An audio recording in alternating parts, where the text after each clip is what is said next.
Welcome to the day 2 of the 49th week of the 52-week Bible hearing plan. Let's listen to Deuteronomy chapter 23 to 25. Chapter 23. No one who has been emasculated by crushing or cutting may enter the assembly of the Lord. No one born of a forbidden marriage, nor any of his descendants, may enter the assembly of the Lord, even down to the 10th generation. No Ammonite or Moabite or any of his descendants may enter the assembly of the Lord, even down to the 10th generation. For they did not come to meet you with bread and water on your way when you came out of Egypt, and they hired Balaam son of Beor from Pethor in Aram Naharaim to pronounce a curse on you. However, the Lord your God would not listen to Balaam, but turned the curse into a blessing for you, because the Lord your God loves you. Do not seek a treaty of friendship with them as long as you live. Do not abhor an Edomite, for he is your brother. Do not abhor an Egyptian, because you lived as an alien in his country. The 3rd generation of children born to them may enter the assembly of the Lord. When you are encamped against your enemies, keep away from everything impure. If one of your men is unclean because of a nocturnal emission, he is to go outside the camp and stay there. But as evening approaches, he is to wash himself, and at sunset he may return to the camp. Designate a place outside the camp where you can go to relieve yourself. As part of your equipment, have something to dig with, and when you relieve yourself, dig a hole and cover up your excrement. For the Lord your God moves about in your camp to protect you and to deliver your enemies to you. Your camp must be holy, so that he will not see among you anything indecent and turn away from you. If a slave has taken refuge with you, do not hand him over to his master. Let him live among you wherever he likes, and in whatever town he chooses. Do not oppress him.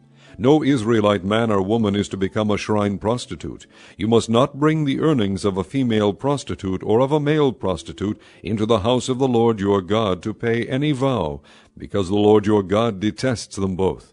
Do not charge your brother interest, whether on money or food or anything else that may earn interest. You may charge a foreigner interest, but not a brother Israelite, so that the Lord your God may bless you in everything you put your hand to in the land you are entering to possess. If you make a vow to the Lord your God, do not be slow to pay it, for the Lord your God will certainly demand it of you, and you will be guilty of sin. But if you refrain from making a vow, you will not be guilty. Whatever your lips utter you must be sure to do, because you made your vow freely to the Lord your God with your own mouth. If you enter your neighbor's vineyard, you may eat all the grapes you want, but do not put any in your basket. If you enter your neighbor's grain field, you may pick kernels with your hands, but you must not put a sickle to his standing grain. Chapter 24. If a man marries a woman who becomes displeasing to him because he finds something indecent about her, and he writes her a certificate of divorce, gives it to her and sends her from his house, and if after she leaves his house she becomes the wife of another man, and her second husband dislikes her, and writes her a certificate of divorce, gives it to her and sends her from his house, or if he dies, then her first husband who divorced her is not allowed to marry her again after she has been defiled. That would be detestable in the eyes of the Lord. Do not bring sin upon the land the Lord your God is giving you as an inheritance. If a man has recently married, he must not be sent to war or have any other duty laid on him. For 1 year he is to be free to stay at home and bring happiness to the wife he has married. Do not take a pair of millstones, not even the upper one, as security for a debt, because that would be taking a man's livelihood as security.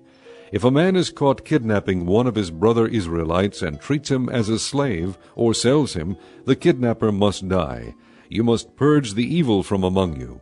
In cases of leprous diseases, be very careful to do exactly as the priests, who are Levites, instruct you. You must follow carefully what I have commanded them. Remember what the Lord your God did to Miriam along the way after you came out of Egypt.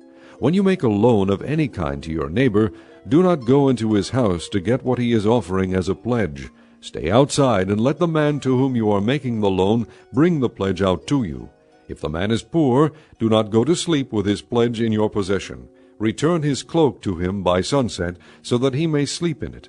Then he will thank you, and it will be regarded as a righteous act in the sight of the Lord your God. Do not take advantage of a hired man who is poor and needy, whether he is a brother Israelite or an alien living in one of your towns. Pay him his wages each day before sunset, because he is poor and is counting on it. Otherwise he may cry to the Lord against you, and you will be guilty of sin.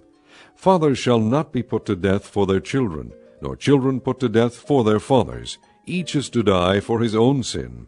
Do not deprive the alien or the fatherless of justice, or take the cloak of the widow as a pledge. Remember that you were slaves in Egypt, and the Lord your God redeemed you from there. That is why I command you to do this. When you are harvesting in your field, and you overlook a sheaf, do not go back to get it. Leave it for the alien, the fatherless, and the widow, so that the Lord your God may bless you in all the work of your hands. When you beat the olives from your trees, do not go over the branches a second time. Leave what remains for the alien, the fatherless, and the widow. When you harvest the grapes in your vineyard, do not go over the vines again. Leave what remains for the alien, the fatherless, and the widow. Remember that you were slaves in Egypt. That is why I command you to do this. Chapter 25. When men have a dispute, they are to take it to court, and the judges will decide the case, acquitting the innocent and condemning the guilty. If the guilty man deserves to be beaten, the judge shall make him lie down and have him flogged in his presence with the number of lashes his crime deserves. But he must not give him more than 40 lashes. If he is flogged more than that, your brother will be degraded in your eyes. Do not muzzle an ox while it is treading out the grain. If brothers are living together, and one of them dies without a son, his widow must not marry outside the family. Her husband's brother shall take her and marry her, and fulfill the duty of a brother-in-law to her. The first son she bears shall carry on the name of the dead brother, so that his name will not be blotted out from Israel.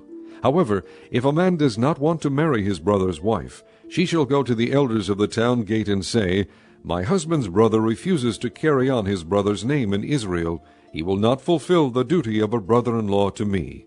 Then the elders of his town shall summon him and talk to him. If he persists in saying, I do not want to marry her, his brother's widow shall go up to him in the presence of the elders, take off one of his sandals, spit in his face, and say, This is what is done to the man who will not build up his brother's family line. That man's line shall be known in Israel as the family of the unsandaled.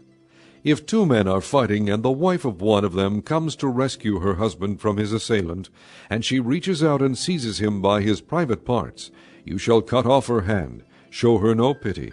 Do not have two differing weights in your bag, one heavy, one light. Do not have two differing measures in your house, one large, one small. You must have accurate and honest weights and measures, so that you may live long in the land the Lord your God is giving you. For the Lord your God detests anyone who does these things, anyone who deals dishonestly. Remember what the Amalekites did to you along the way when you came out of Egypt. When you were weary and worn out, they met you on your journey and cut off all who were lagging behind. They had no fear of God. When the Lord your God gives you rest from all the enemies around you in the land he is giving you to possess as an inheritance, you shall blot out the memory of Amalek from under heaven. Do not forget.